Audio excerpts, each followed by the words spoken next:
Hi, Miracle Share. I'm Emily Bennington, author of Miracles at Work, Turning Inner Guidance into Outer Influence. And it's a privilege to be here presenting at the conference. I have been watching for a few years, and so it's exciting to be part of the show. So I want to start by sharing with you a quote from author and atheist Sam Harris. And I've had this quote in my head ever since I heard him say it a few years ago. And I'm completely paraphrasing here, but the gist is that if we are to evolve into a society, a global society of equals, without the problems of systemic racism or tribalism or gender inequality in particular, then it will not be because we paid more attention to our holy books. And this is a fascinating concept to consider, this idea of whether human beings are innately moral, not to mention innately social and collaborative, but we can't help but create our own suffering by stubbornly clinging to doctrines that divide rather than unite us. And I can't help but wonder what our society would have or could have evolved into if the sacred texts that animate our beliefs and our behaviors had been based in love from the very beginning.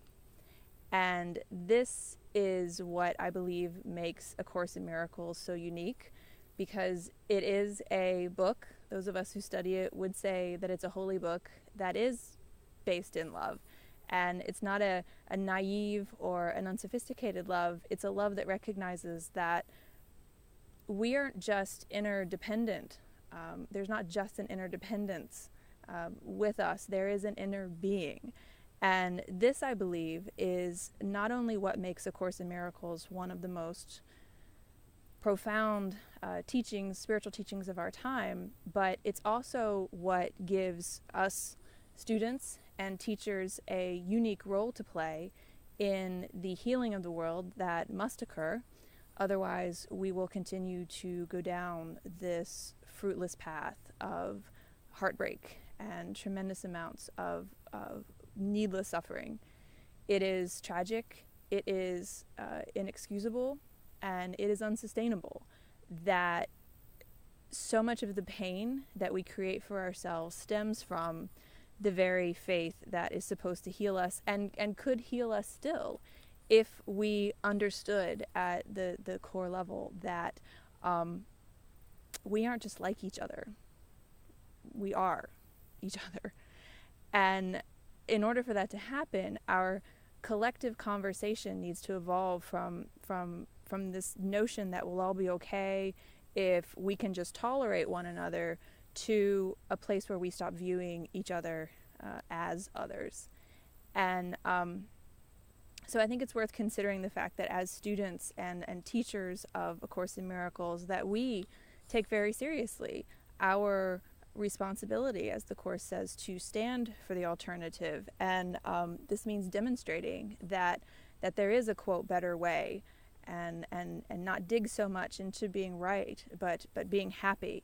And this is not to say that we refrain from the difficult conversations or retreat from the news or retreat from any sort of public discourse. It's just that we show through our words and through our behaviors and through our very presence that there is a way to do it that is infused with wisdom and compassion and grace. And so I guess I just want to close here with my favorite quote from the Course, but we all know that there's so many. But one of my favorite quotes from A Course in Miracles, which is, "Teach only love, for that is what you are." And I think at the end of the day, the more that you stand for the alternative, the more you demonstrate the power of the Course. And as we continue along the arc of the moral universe, as Martin Luther King so famously called it, those of us who are bending it towards justice through love will be able to say that we are evolving into that global society of equals. And when that happens, will know that it's not so much that we paid more attention to all of our holy books, but it's because we paid more attention to this one. Thank you.